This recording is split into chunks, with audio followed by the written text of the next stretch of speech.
Hi everyone, it's Linda from the Toby Henderson Trust. I'm outside in the lovely garden again today and it is story time, so I thought today we'd be reading the Gruffalo's Child together. I know we read the Gruffalo a little while ago, so I hope you enjoy this one. The Gruffalo said that no Gruffalo should ever set foot in the deep dark wood. Why not? Why not? Because if you do, the big bad mouse will be after you. I met him once, said the Gruffalo. I met him a long time ago. What does he look like? Tell us, Dad. Is he terribly big and terribly bad? I can't quite remember, the Gruffalo said. Then he thought for a moment and scratched his head. The big bad mouse is terribly strong, and his scaly tail is terribly long.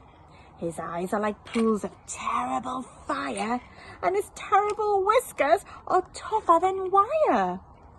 One snowy night, when the Gruffalo snored, the Gruffalo's child was feeling bored. The Gruffalo's child was feeling brave, so she tiptoed out of the Gruffalo's cave. The snow fell fast and the wind blew wild. Into the wood went the Gruffalo's child. Aha! Ooh, a trail in the snow. Whose is this trail and where does it go? A tail poked out of the log pile house. Could this be the tail of the big bad mouse? Out slid the creature. His eyes were small and he didn't have whiskers. No, none at all. You're not the mouse. Not I, said the snake. He's down by the lake eating Gruffalo cake. The snow fell fast and the wind blew wild. I'm not scared, said the Gruffalo's child. Aha! Ooh, marks in the snow.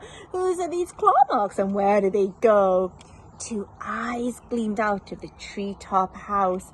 Could these be the eyes of the big bad mouse? Down flew the creature. His tail was short and he didn't have whiskers of any sort. But you're not the mouse, to it, not I, but he's somewhere nearby eating Gruffalo pie. The snow fell fast and the wind blew wild. I'm not scared, said the Gruffalo's child.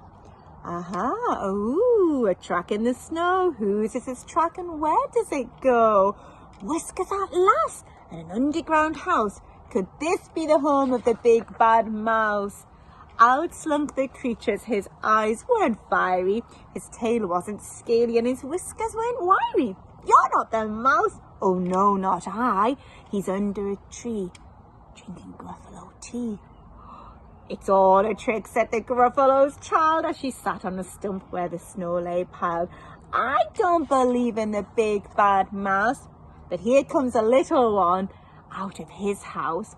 Not big, not bad, but a mouse at least. You'll taste good as a midnight feast. Wait, said the mouse, before you eat. There's a friend of mine that you ought to meet.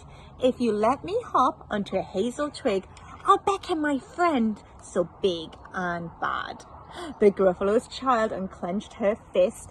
The big bad mouse. Oh, so he does exist. The mouse hopped into the hazel tree. He beckoned and said, just wait and see. Oh, out came the moon. It was bright and round. A terrible shadow fell on the ground. Oh, who is this creature so big, bad and strong? His tail and his whiskers are terribly long.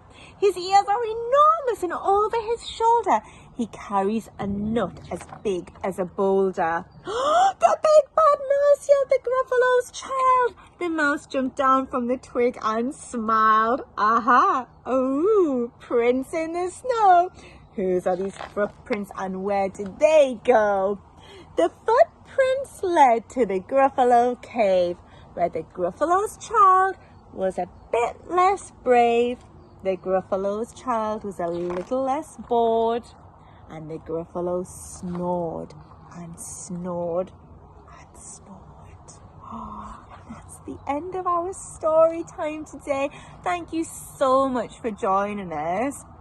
Have a good weekend, and we'll see you next week for another story time together.